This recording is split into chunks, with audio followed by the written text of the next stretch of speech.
Sa isang masukal na kagubatan, naninirahan ang isang mabait na pusa na nagngangalang Meming. Kilala si Meming sa kanyang kakaibang ganda, kabaitan. Isang araw, habang si Meming ay naglalakad-lakad sa kagubatan, nakita niya ang isang maliit na daga na tila'y malungkot at natatakot. Lumapit siya sa daga at tanong niya, "Bakit ka malungkot, kaibigan?" "Natatakot po ako na walang makakapansin sa akin. Palagi po akong nagtatago," sagot ng daga na may lungkot sa boses. Naramdaman ni Meming ang lungkot ng daga, kaya't nagpasya siyang tulungan ito.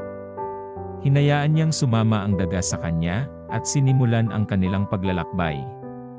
Sa bawat araw ng kanilang paglalakbay, tinuruan ni Meming ang daga kung paano maging matapang at magtiwala sa sarili.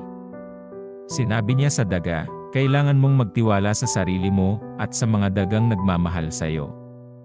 Hindi mo kailangang matakot na ipakita kung sino ka." Sa tulong at gabay ni Meming, unti-unti nang nagbago ang pananaw ng daga sa sarili. Natutunan niyang magtiwala at lumaban sa takot.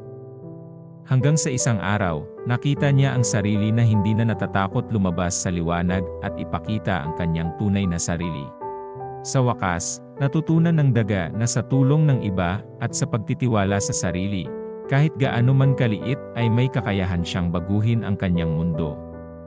At si Meming, sa pagtulong sa daga, ay masaya na nagtagumpay siya sa pagbibigay ng liwanag sa kagubatan at sa puso ng isa pang hayop. Hanggang dito na lang ang maikling kwento.